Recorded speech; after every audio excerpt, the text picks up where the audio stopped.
మూసి అని దాని ఎంబడి వాడారు. దానికి ఆడ గరీబులు ఉంటారు పాపం.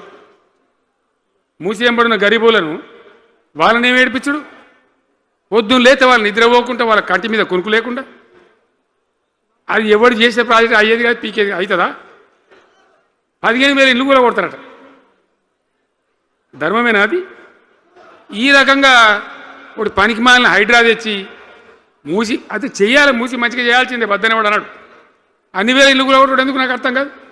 అలా ఏం లేదు, భూములు కబ్జా పెట్టే రియల్ ఎస్టేట్ దందా తప్ప దానిలో ఏం లేదు.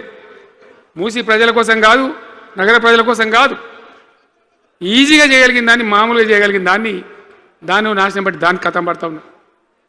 ఏది చూసినా కూడా ఒక రకమైన దోపిడీ, ఒక రకమైనటువంటి గుండాగిరి, అరాచక వ్యవస్థతో ముందుకోతున్నారు తప్ప ప్రజా సంక్షేమాన్ని కాంక్షించి ఒక్క స్కీమ్ కూడా రాలే.